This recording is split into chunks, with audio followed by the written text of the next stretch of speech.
everyone, as we continue our studies in the book of Leviticus. And this week we're going to be studying two Torah portions which normally don't go together. Torah portion Emor and Behar. Now most years Behar goes with the last Torah portion of Leviticus, which is Bechukotai, but we are in one of those leap years where we separate the Torah portions out. But the reason that I'm doing Emor and Behar together is because last week we had a special corporate service at Beth Tikkun, so I did not do a teaching on on Emor. But there's so much important material here that I just couldn't see myself skipping over it. So I'm combining it with this week's portion, Behar. And before we get into that, I want to share with you a quandary that I've often found myself in. And I wasn't quite sure how to counsel other people in this predicament as well. And the predicament arises from this. The scriptures give us some very specific reasons why some people we should not associate with. For example, this is one that we've taught on in the past. In 1 Corinthians 5:11, Paul writes, "But now I am writing to you not to associate with anyone who bears the name of brother," someone who claims to be a believer, a member of the family of God, if he is guilty of, first of all, sexual immorality, B, greed, C, is an idolater, D, a reviler, E, drunkard, or F, a swindler. Not even to eat with such a one. Now, he's not talking about someone who is a brother who generally is moving in the right direction, who stumbles, they goof up, they repent and get back on track. That's not what he's talking about. He's talking about someone where these are strongholds. These earmark their character. And he's saying not to associate with them, not even to eat with them. And this is the list that we as elders at Beth Tikkun will consult when there's an individual that arises in the community that seems to be dangerous. We're trying to decide, is this someone we disassociate with, or is it just something where they need some counsel to help them get their lives back in alignment? Here's another passage in 2 John. It's only one chapter, but verses 9 through 11. Now remember, John is considered the apostle of love. Some people I've met just like, well, Paul you take with a grain of salt because he's pretty fiery. But this is John. This is the apostle of love, whose message is always, always love. And listen to what he says. Everyone who goes on ahead and does not abide in the teaching of Messiah does not have God. Whoever abides in the teaching has both the Father and the Son. But if anyone comes to you and does not bring this teaching, do not receive him into your house or give him any greeting, for whoever greets him takes part in his wicked works. Now this is talking about someone not who's fallen into the sins in the previous passage. This is someone who has turned their back on Messiah, who claimed to be a Messiah follower, but then says, I'm not following it anymore. I don't believe he's the Messiah anymore. I'm done with him. And I've met some people like this. So here's the quandary. Quandary is, what if such a person is your sibling, or your son or daughter, or a parent? Someone who's very, very close to you. How do you completely disassociate with such a one? Because family ties have connected you and thrown you together in such a way that disconnecting is difficult, if not impossible. Well, the reason I'm bringing this up is because I think the beginning of our passage in Emor in Leviticus chapter 21 addresses this, and it's given me some guidance, so you can decide if you think this applies or not. This is what it says, Leviticus 21, starting with verse 1. Adonai said to Moses, "Say to the Kohanim, the priest, the sons of Aaron, and tell them, each of you shall not contaminate himself to a person among his people." It's referring to a dead person. Now, remember that the greatest source of ritual impurity in the Torah is a dead body. And it's considered a great mitzvah to attend a dead person and see to their proper burial, to wash the body, prepare the body for burial. By doing so, you make yourself ritually impure, but it's a great commandment to do that anyway. Remember, it's not sin, it's referring to ritual impurity. And then you go through the process of purifying yourself and you're back in with the community.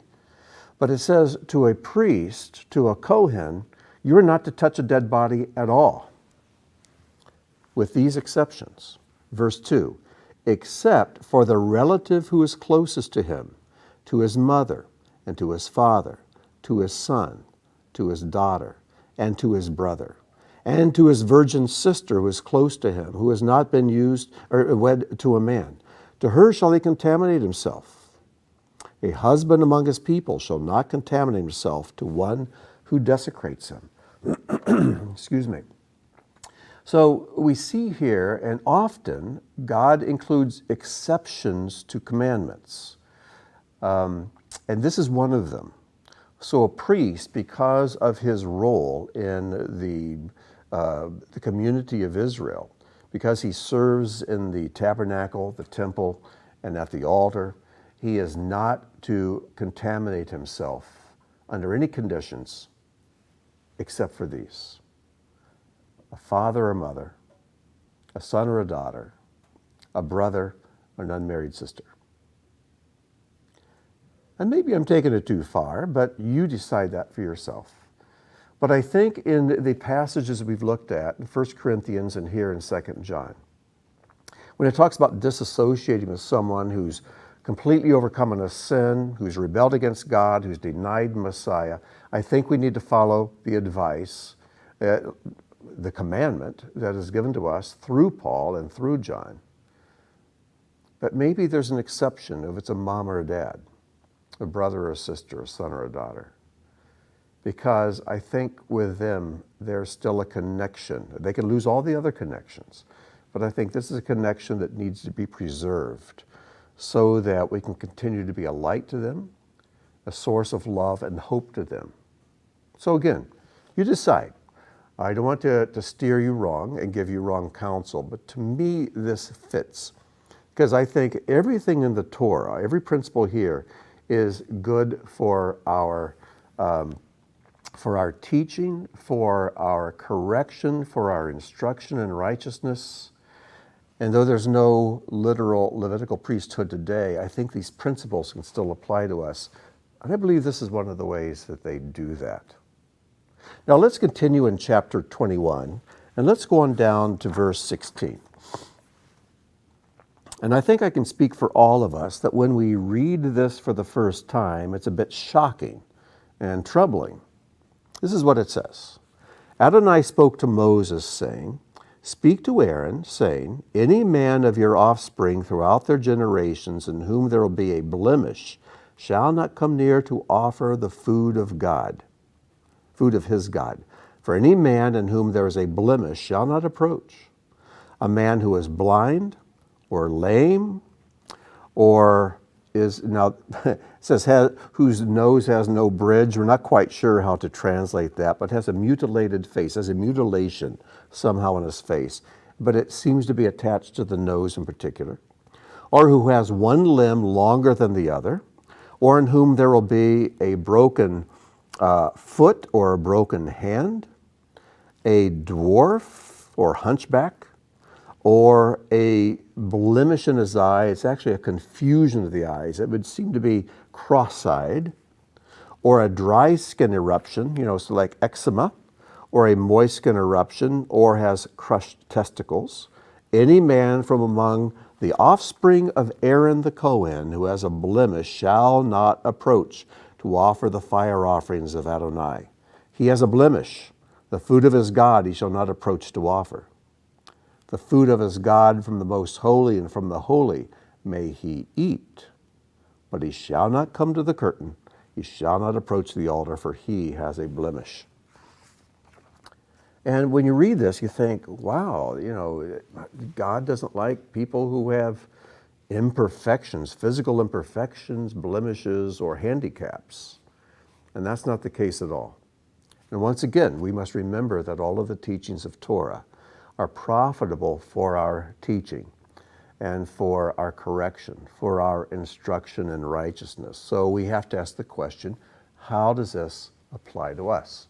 How does it apply to me? Now, you may think, well, it doesn't apply to me at all because I'm not a Cohen. I am not a descendant of Aaron. I am not even a Levite. I'm not even Jewish. It has no application to me. Actually, it does. You've heard my contention before that I don't see any religious jargon used in the scriptures. I just don't see it. If it's there, I haven't discovered it yet. Unless it's the name or the word God itself. If you want to make that a religious term, then okay, but I don't even see the name of God or the word God, El or Elohim, as being a religious term. It's a statement of our Creator. It's who He is. But how about the word priest? Is that a religious word, or is that part of the common vernacular? Well, almost all the time you see the word priest in Scripture. It's referring to either a pagan priest or to one of the Levitical priests, but not always. Here's an exception. Here's an example. 2 Samuel 8:18. It says, "And Benaiah the son of Jehoiada was over the Kerethites and the Pelethites." Now here's the important part for our discussion. "And David's sons were Kohanim." Your translation probably says, "and David's sons were priests," but they weren't priests. Only descendants of the tribe of Levi through Aaron himself were priests. David was from the tribe of Judah. His sons were not priests, period. So how do we explain this? You have to go back to what the word Kohen really means. And though, as I said, it usually refers to a priest, a Levitical priest, that's not the source of the word. That's not the root of the word. If you have a copy of the Reuben edition of the Prophets, these are published by Art Scroll Publishers. They're a beautiful set. And they go through the prophets and the writings, and they have separate volumes for each of the books. If you read the commentary on this verse, this is what it says. The word Kohen refers to, quote, "one who serves," unquote. In its most common usage, it refers to a Kohen who performs a temple service, but it is also used properly, as in this case, for one who serves the government. And if you read more into this and the discussion and to other books that comment on the word Kohen, what it means really is this. It means to serve by leading. To serve by leading. Now, it's possible to serve without being in any kind of a leadership role. That's wonderful. It's also possible to lead without really serving the people you're leading, and that's horrible. But to be a true Kohen, according to the original and root definition of the word, means to serve by leading. Your leadership is service to those you're leading. This is why we can truly say, as fathers, we are to be priests of the home, Kohanim of the home. We're not priests, literally, but we should serve our family, serve our wife by leading. And everything we do to lead should be for their good, for their service, not to lord it over them. And in fact, in Revelation, we are called a kingdom of priests, or kings and priests, depending on how you translate the verse. So we're not Levitical priests, but we can certainly serve through leadership. And this is one example. This is one of the most stark examples of how this word can be used. But it really means to serve. Now, when we look at this, and we think of what a Kohen is in these terms, then this list of disqualifying blemishes can apply to us in our service of leadership, but not physically. Remember, God's word is spiritual, and we need to understand and interpolate from this what are the spiritual principles that lie behind these blemishes. Because certainly I'm not physically perfect, and I don't know of anyone who is. There are very few people I know of who would fit these descriptions physically perfectly. But I think we can reach them spiritually. But it might take some work and some real correction in our lives. So let's take them one by one. It's been a few years since I've gone over these before, and I think it's well worth reviewing. I know as I was reviewing them this week, they just came alive to me again, and so I'm excited to share them with you. So there are 12 disqualifying or prohibitive blemishes. So let's take them one at a time. The first one we come to is the word for blind. First one is blind. Iver is the word in Hebrew. And Iver simply means what it says. You're blind. You can't see.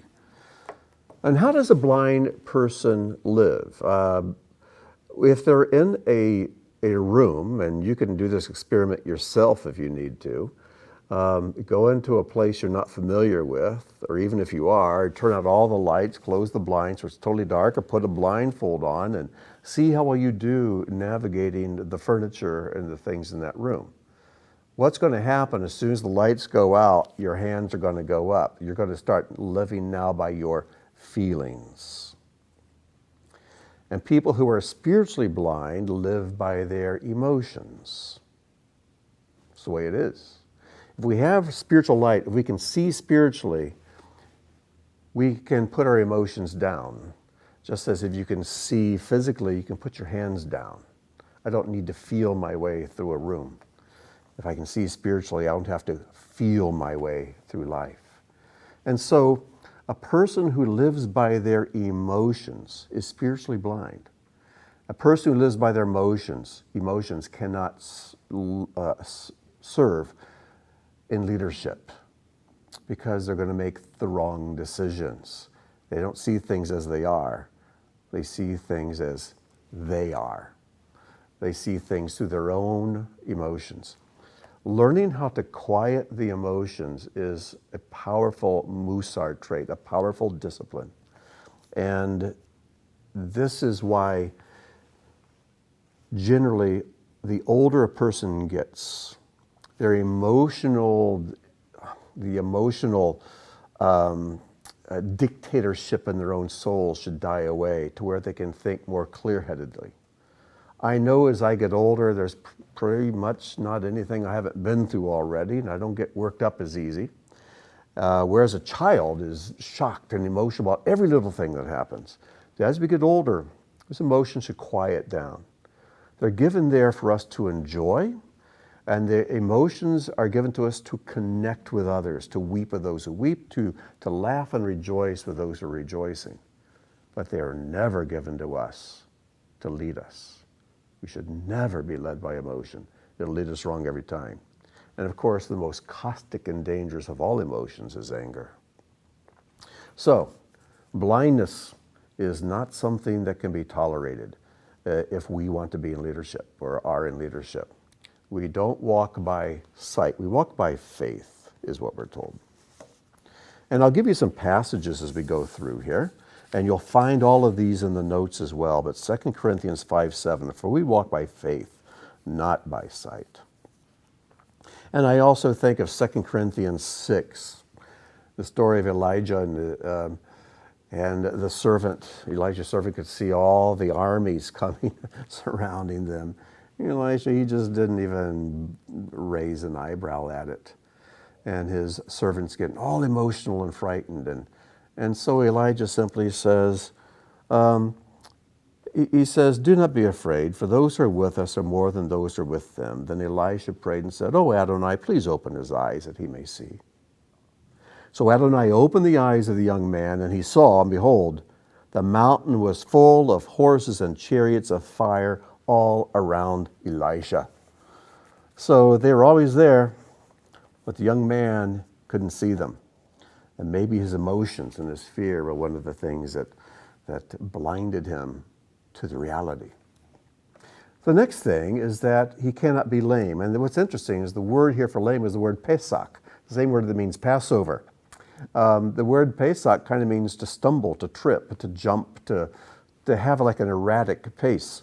And this is why Pesach is called Pesach, because God says, I will Pesach over you, I will pass over you. I'm walking through and I'm bringing death to the firstborn. I see that house, I just take a little leap, a little stumble over that house. I don't go in there.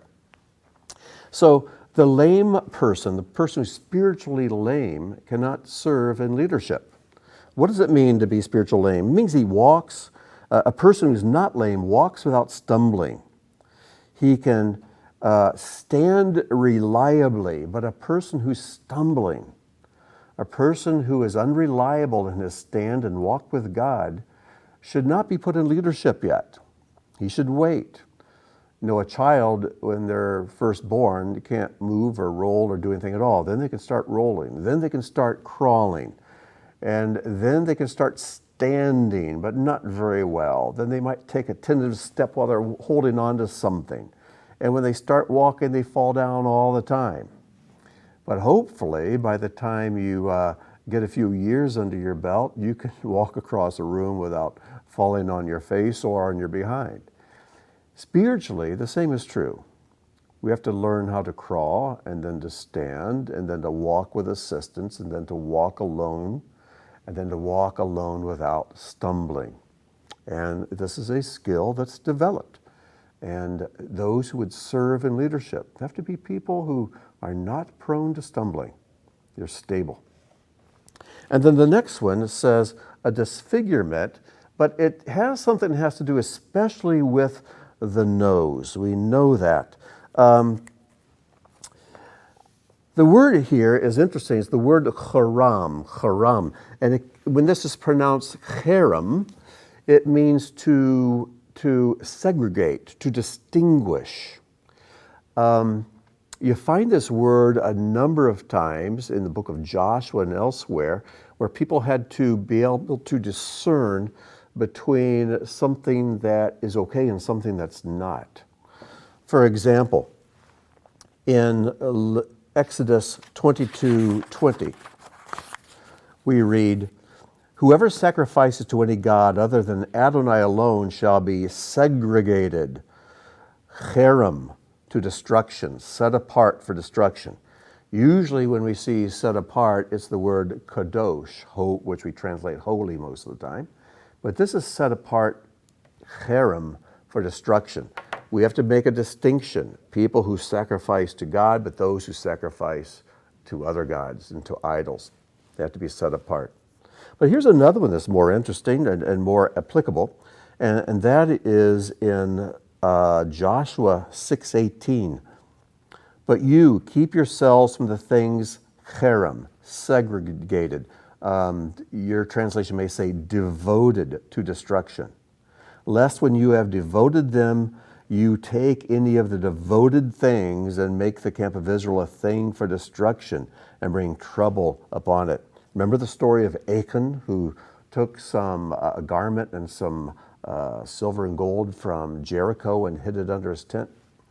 These items were called cherem. You were to segregate, distinguish, and not take those things. But he did.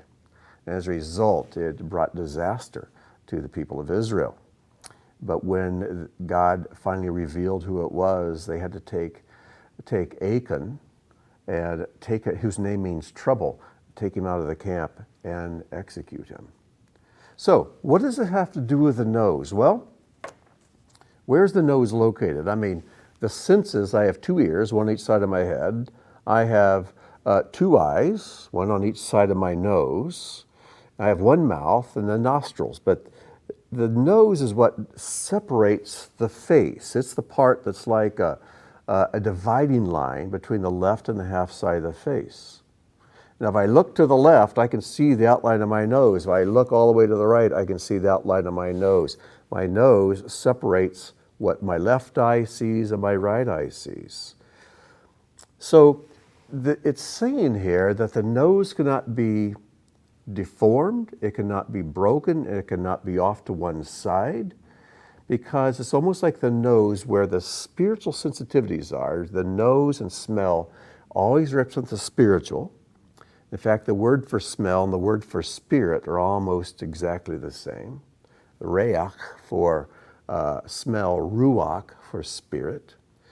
And it was into the nostrils that God breathed the neshama of life.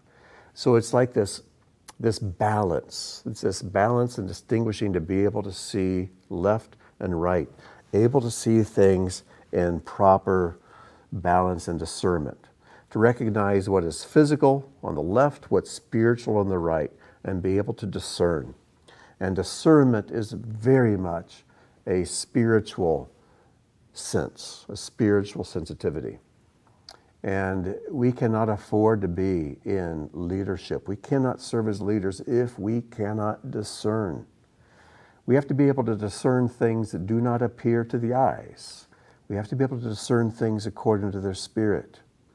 And I know sometimes people would disagree with me if discipline had to be brought against a brother or sister, because they couldn't discern the error. They couldn't discern the damage. Another time, people would be a little upset because I tolerated certain individuals longer than they thought I should. And but they couldn't discern the good. And it's a very, very intangible thing, just like smell can be. Robin, bless her heart, since she had COVID back in November, she lost her sense of smell and still has not returned. And she prays every day that God would give that back to her. She never imagined how much she would miss it. And yet many people go through life without ever having spiritual discernment.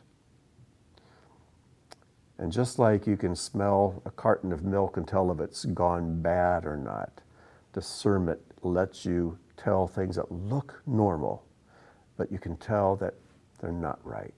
Something's a little hinky about this. We need discernment, especially if we're going to serve in leadership. And then enlargement, disproportionate limbs. One limb is longer than the other. One leg's longer than the other, or one arm is longer than the other. And this word, sarua, is the word there you see in Hebrew. It's only found 3 places in the scripture. One is right here in Leviticus 21. It's found again in Leviticus 22 at verse 23, where it says, "You may present a bull or a lamb that has a part sarua, too long, or too short for a freewill offering, but for a vow offering it cannot be accepted."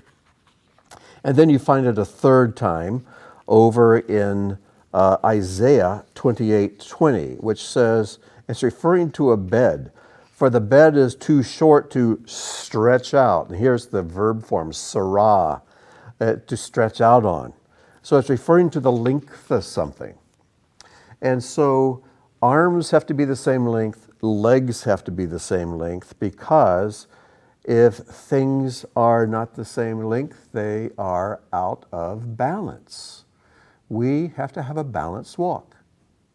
You know, if you put a blindfold on, if you have a leg that's an inch or so longer than the other, and you start walking, the longer leg's going to take longer steps. You're going to wind up just going in circles, aren't you?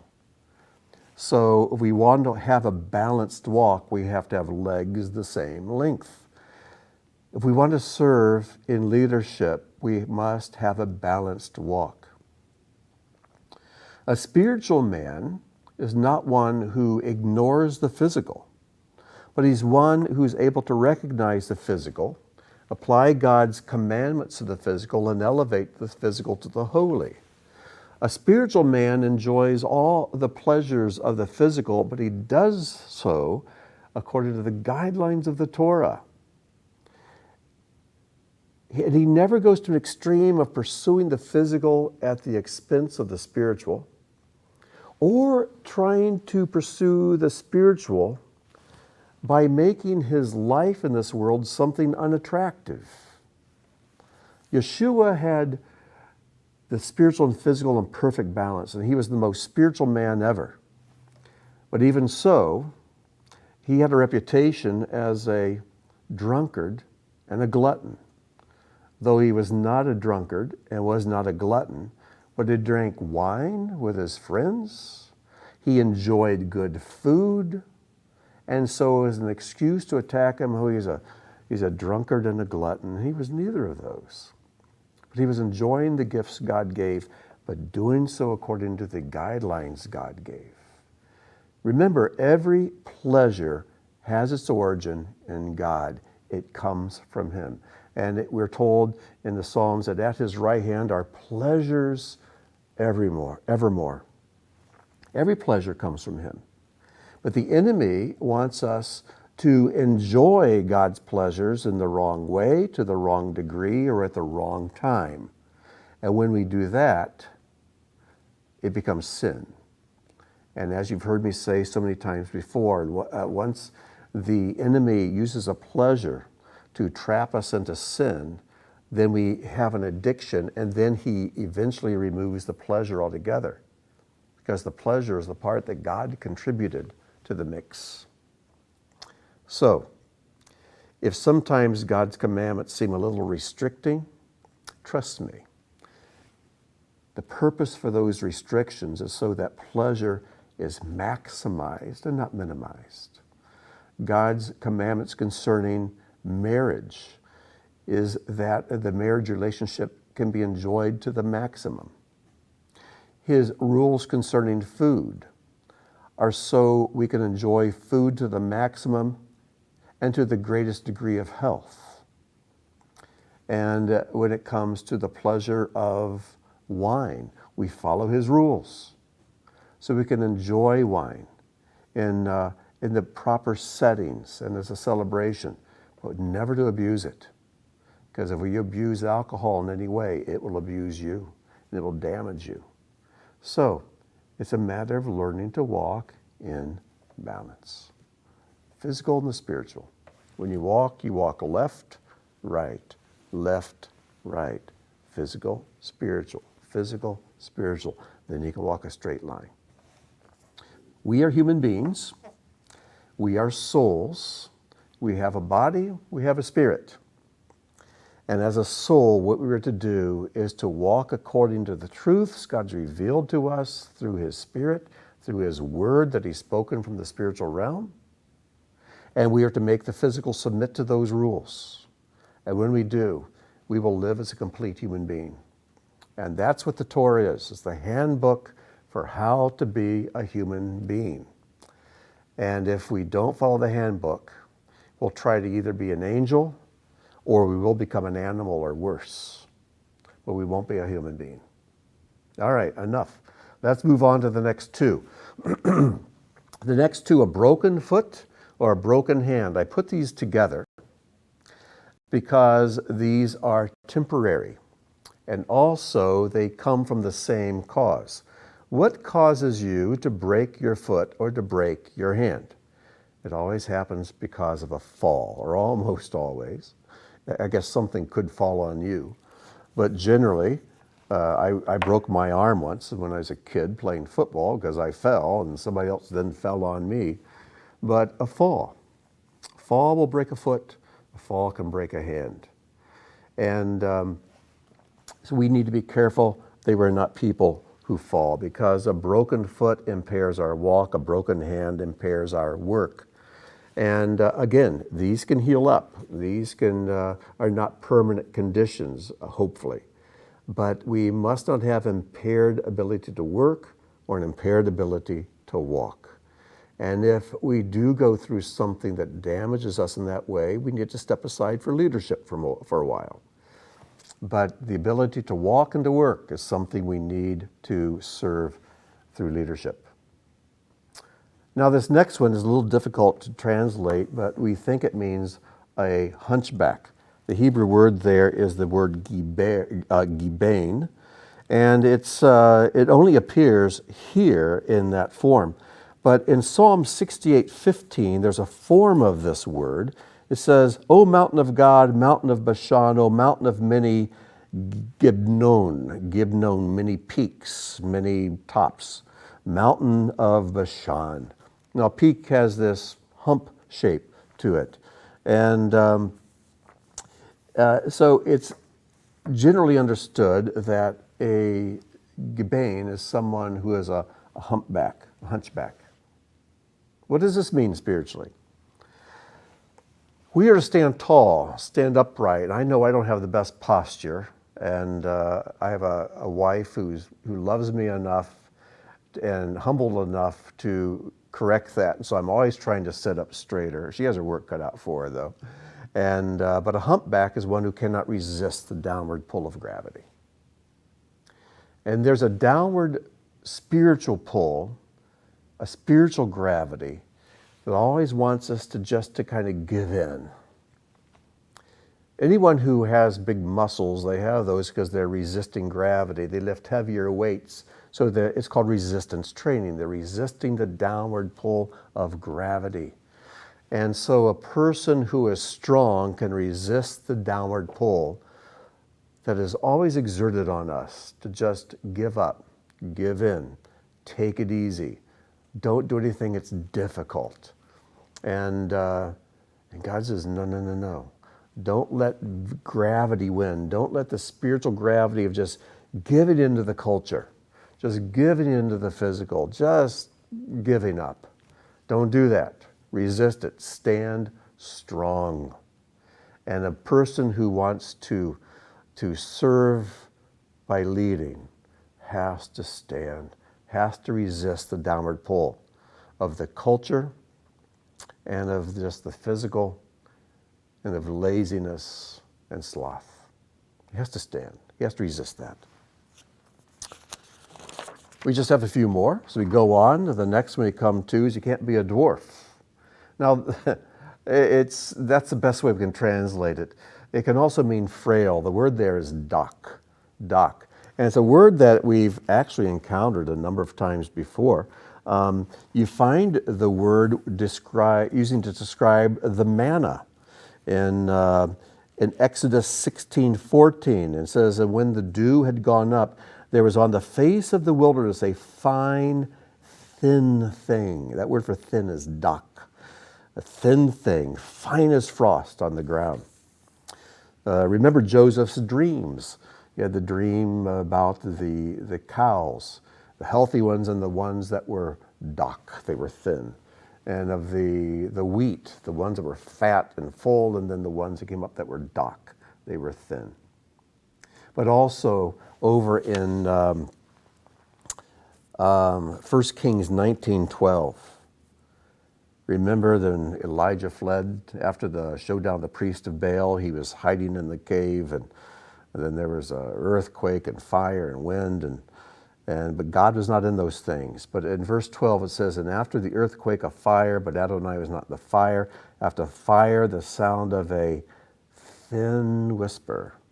Word dak, thin. Something frail, something fragile, something easily ignored. So we can't be frail. You got to be tough. And I was sharing with a dear friend who is now in a position of leadership, and he was asking advice. I said, one of the most important pieces of advice I can give you, being in leadership, I said, learn how to swallow insults like they're candy.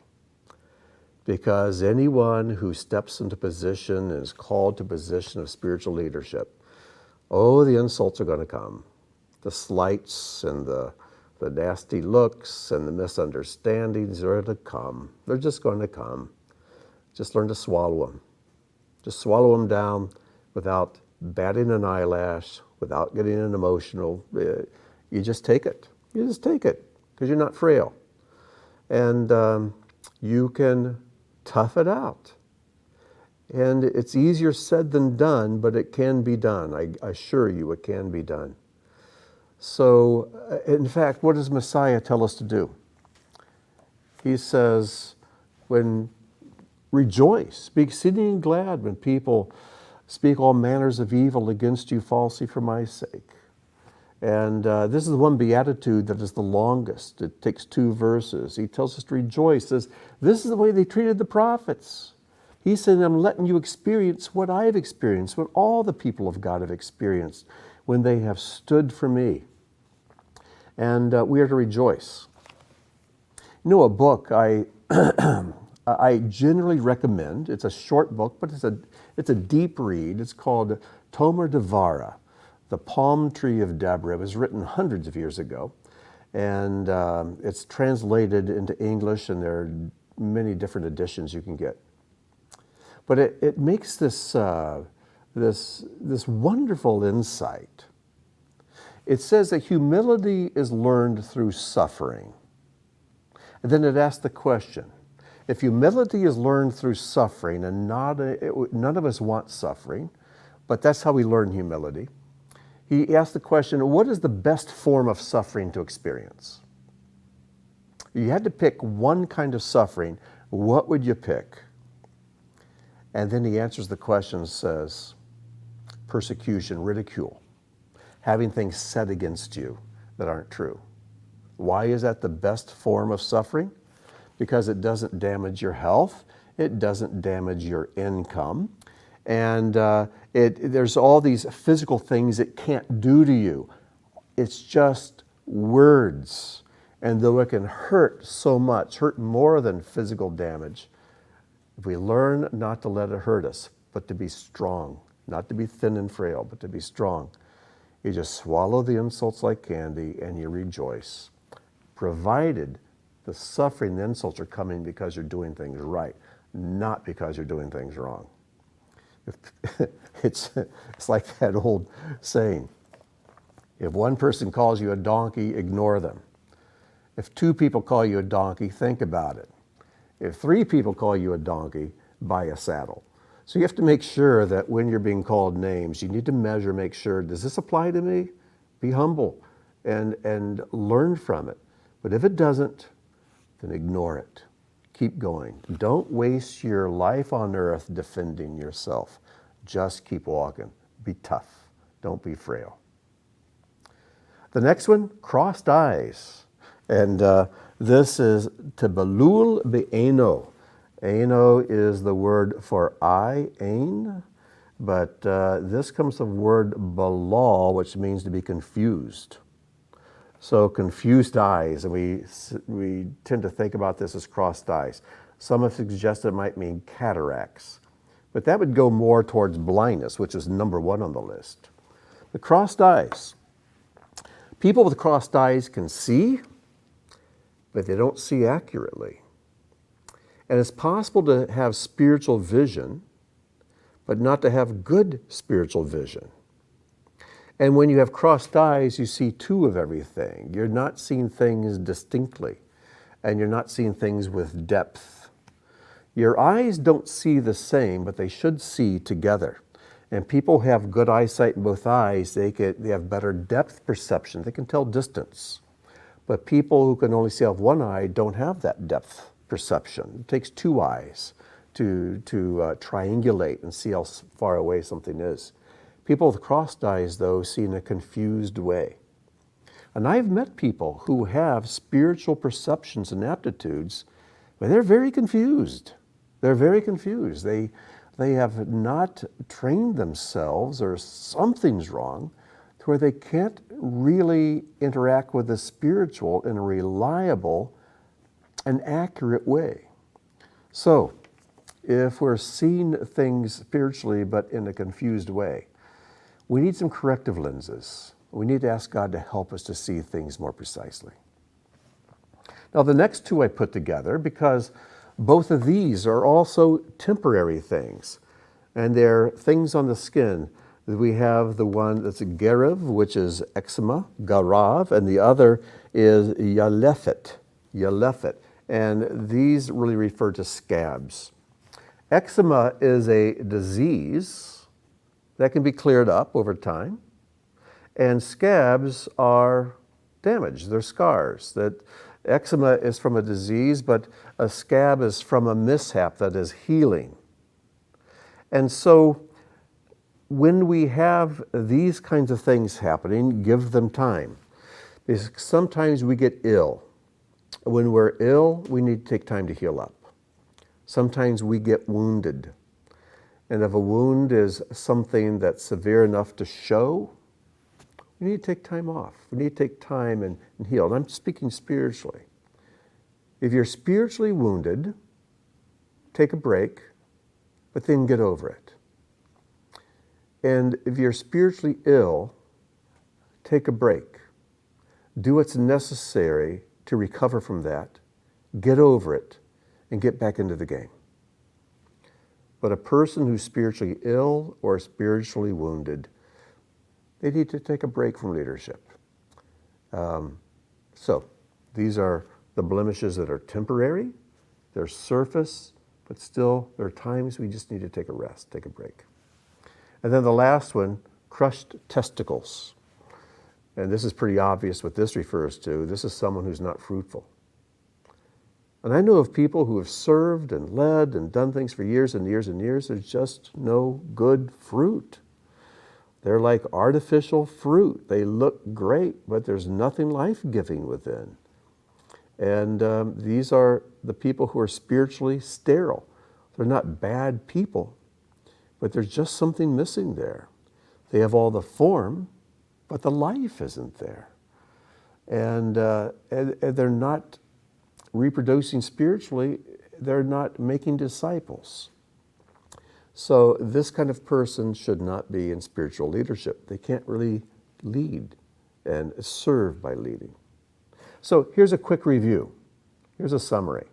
A priest must not live according to his feelings. He must be able to stand and walk without stumbling. He must be able to discern between spiritual and physical. Must maintain balance between the two. Must be reliable in his walk and in his work. He must resist the downward pull of the culture. He must be mature and of full stature. He must have unimpaired vision to see things in the light of truth. He must be spiritually whole in his heart and in his deeds.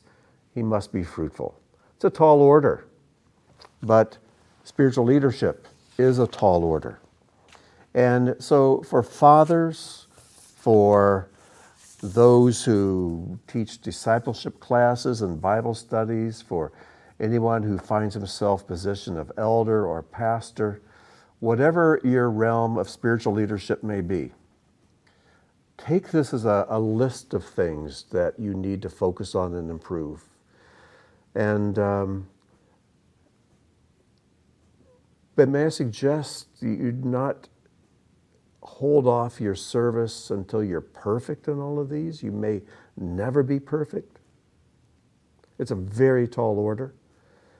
But can you be shooting for perfection, aiming for it, working towards that? And I think you know what I mean. Don't use these as an excuse for not serving. But if there's one of them that really does pierce your heart and you're convicted about, then maybe you need to take a break to work on that before you step back into a place of serving by leading. Okay? So exercise discernment and spiritual sensitivity as you go over these and think about them. All right, well, let's move on. Time is running off without me. Chapter 23. Now, chapter 23 goes through the Moedim, the appointed times. Now, an interesting thing I want to point out, it's something I'm still studying on. Rabbi Jonathan Sachs, who's just one of my favorite teachers and rabbis, unfortunately he passed away just recently, but he talks about this chapter. And in verse 1 it says, Adonai spoke to Moses, saying, speak to the children of Israel and say to them, Adonai's Moedim, appointed times, that you are to designate as holy convocations. A holy convocation, Hebrew, is a mikra kadosh. These are my Moedim. Then look what it says, verse 3. For 6 days labor may be done, the seventh day is a day of complete rest. A mikra kadosh, a holy convocation. You shall not do any work. It is a Sabbath for Adonai in all your dwelling places. Now, this is the only list of the Moedim where the Sabbath is mentioned. And so Rabbi Sachs brings up what the rabbis have always said about this verse. They say, oh, wait a minute, stop a big second. The Sabbath is neither a moed nor a holy convocation. Here it says it is, but they say, but technically it isn't. Because the way a moed is defined, an appointed time, is that you can look at your calendar and say, now that date is an appointed time, that date is an appointed time, this date. We're given a month and a day. Shavuot's an exception because it's connected to Passover. You start with Passover, you count 49 days. Next day is Shavuot. But Sabbath isn't one of those. It just comes every seventh day. And it's not one that has a month and a day assigned to it. So the rabbis say, technically it's not a moed. It's in a different category. And they ask, well, why does Moses call it a moed here? And then a holy convocation. According to the Torah, and according to the definition that has been universally understood for a Mikra Kodesh, are the three pilgrimage feasts: Passover, Shavuot, and Tabernacles, Sukkot.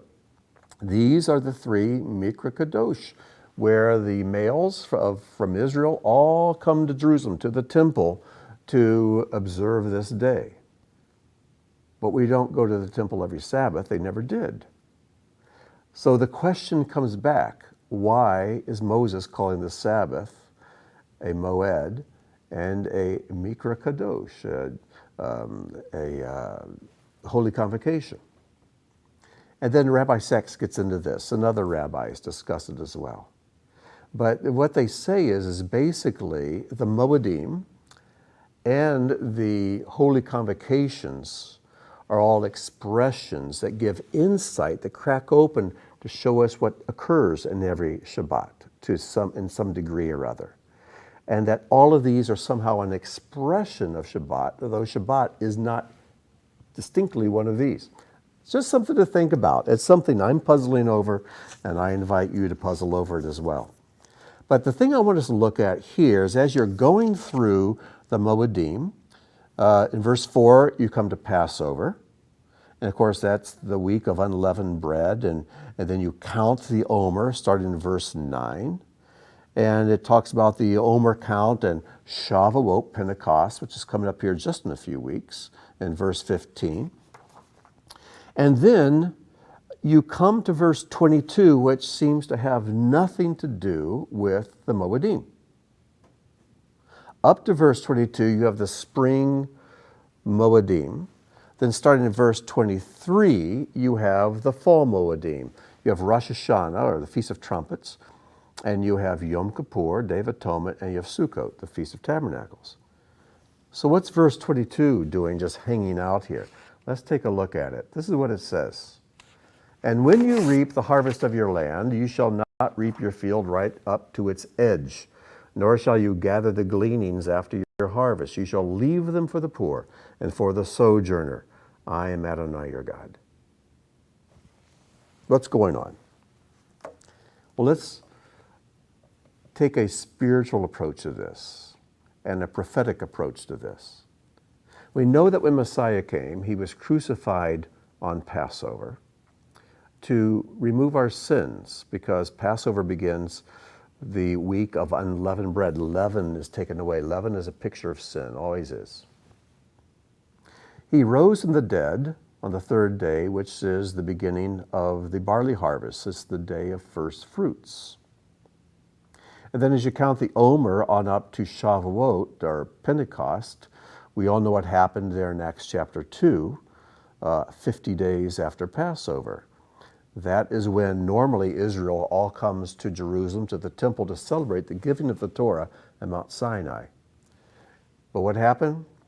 God renewed his covenant, and he wrote the Torah on human hearts, and the flames came down on the apostles' heads, and they all spoke in languages everyone could understand. And what you have is a repeat of what took place at Mount Sinai thousands of years earlier. But this time it's more intimate, more personal, more immediate. And it's like God said, instead of writing my Torah on stone, putting on human hearts. This is the renewal of the covenant that I promised back in Jeremiah 31. So, the spring feast, the spring Moedim, we see something significant happening that first year when Yeshua was crucified and then ascended.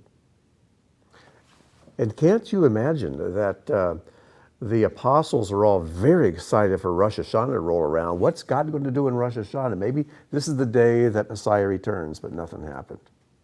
And nothing happened on the fall feast the next year, the year after that, and after that.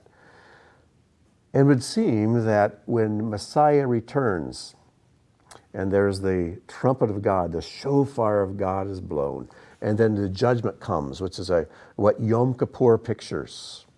And then there's the kingdom that arrives, which is pictured by Sukkot, the Feast of Tabernacles. It seems the fall feast all point to his second advent, to his return. So the spring feast were fulfilled at his first coming. The fall feast will be fulfilled at his return. And in between those, we have verse 22. It's about harvest. It's about reaping. And these 2,000 years between Messiah's first advent and his return is a time of harvest, a time of reaping. And what I draw out of this is that there are three groups of people.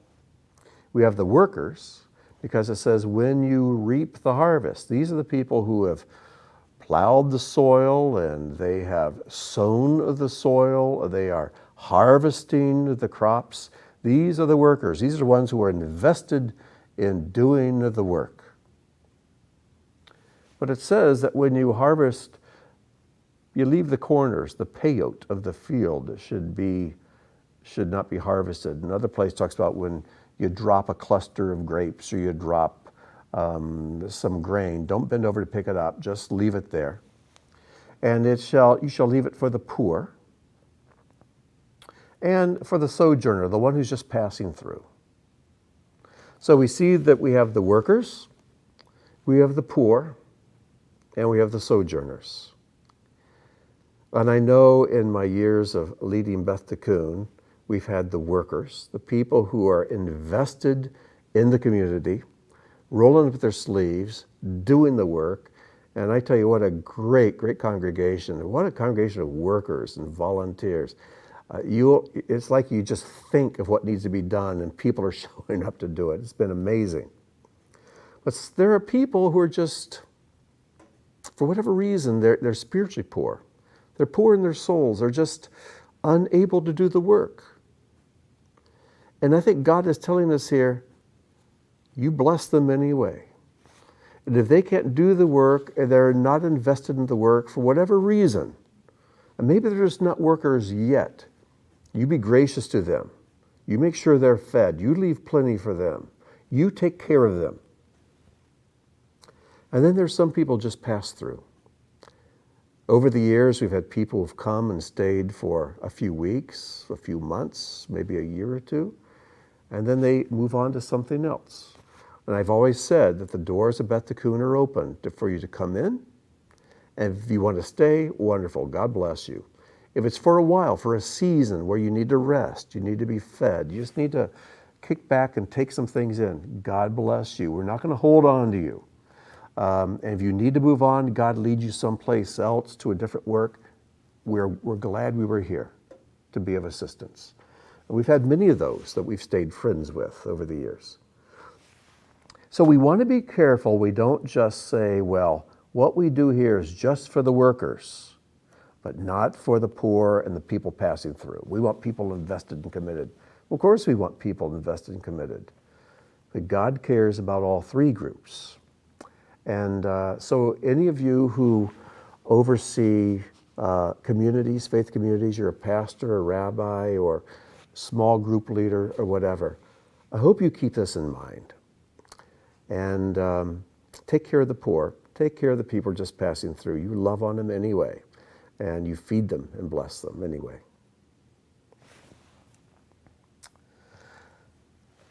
Leviticus 25. We're going to close with this, and there's a much here that you can read.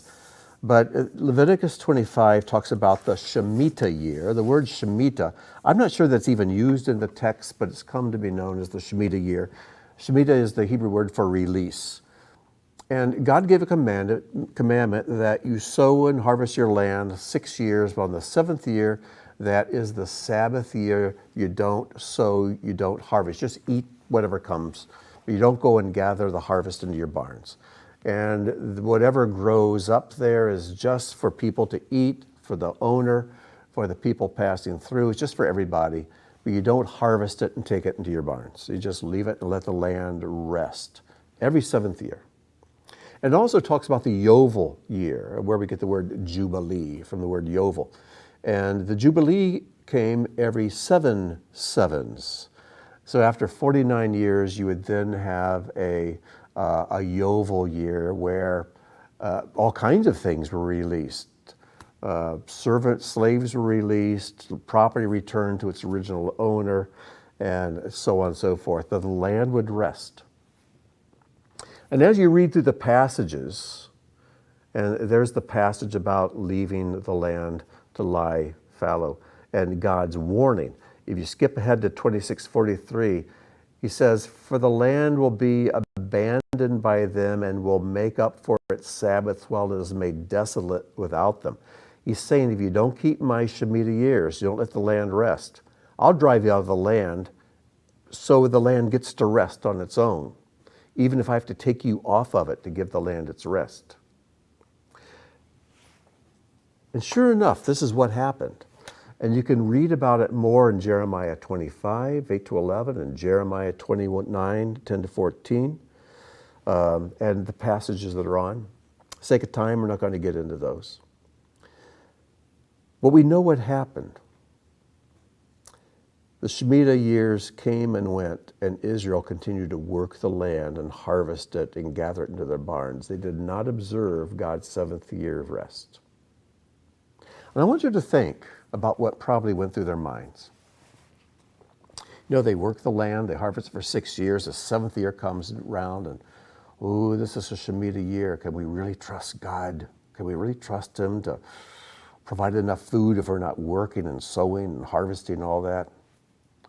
I think we're going to work it anyway. Let's just sow the land and plow and sow and harvest it anyway. And so the 7th year comes and goes. They had a good harvest, and they think, oh, well, there are no consequences. That worked out all right. God blessed us. 7 years later, the next Shemitah year rolls around. They do the same thing, and they say, oh, God blessed us. Nothing bad happened. And then this happens again and again and again and again for 490 years. Which means they owe God 70 Shemitah years. And that's exactly what God got. He brought in Nebuchadnezzar, Babylonians. They took Israel captive, and he tells us in Jeremiah that the land will lie fallow for 70 years so that it gets its Shemitah years that the people of Israel never gave. And this makes me wonder, what are the things in my life that I just kind of overlook? The things I know God's told me to do, I think, I'm just not going to do that. And then I don't do it, and I get away with it. God blesses me anyway. It's all good. It's all cool. It's no big deal. What are the things that I'm saving up for later where God says, you know, all those times I asked you to do something, I commanded you to do something, and you just thought, nah, I'm going to do it my own way. Well, today the bill has come due. Now that should send chills down our spines. Because what are the things that you know God wants you to do, and you've been putting it off, putting it off, putting it off? The bill's going to come due. And you may be thinking, well, God's been blessing me, but we must understand that God's blessing is not always a sign of His favor. It can be a sign of His patience, a sign of His goodness towards us, but not necessarily that He likes us or likes what we're doing. God's gracious to all. God's good to all. but he also has expectations of us. So I just challenge all of you who are hearing this teaching, including myself, what are the things we've been putting off and think we're getting away with it? It must not be a big deal to God in God's eyes. He hasn't spanked me for it, so it must be okay. What are those things? And there's something in your heart, something in your conscience that's making you uncomfortable right now. May I suggest you go and take care of that and not tempt God and not put his patience to the test, but deal with it. All right, discussion questions. Number 1, discuss the dangers of a close association with a reprobate. How have you been influenced by such associations? And if it's appropriate, you might want to share your experience. This is a case where God said, you separate from that person, and you didn't. Okay? What were the repercussions? Or what were the blessings when you did disassociate with that person? Number 2, review the physical disqualifications for a priest. And that took up the lion's share of this teaching this week. Which of these represent areas of your own life in which you need to do repair? And again, share if appropriate. Review the 3 groups in 23-22. To which group do you belong? You need to change groups. And then number 4, considering the discussion of Shemitah years, which is way too brief. I hope you go back and read the passages and fill in all the gaps. Is God's blessing always a sign of God's favor? So I hope you have a meaningful discussion on these 4 questions and think deeply on them. Amazing passage of Torah in this week's 2 Torah portions. So God bless you. Let's have a word of prayer. Father, thank you so much for the light of your Torah. Thank you so much for the truth that is always there waiting for us. Thank you that your Torah is alive. And Lord, I pray that it would do its internal work in each of our souls, our spirits. It would change our minds. It would change our behaviors. That it would bring healing to the spiritual blemishes that we've just tolerated for way too long. May it bring healing to us so we can stand strong, we can walk in balance, we can see clearly, and become the godly servant leaders that you wish us to be. And we'll give you the praise and glory for it all. In Yeshua's name, amen.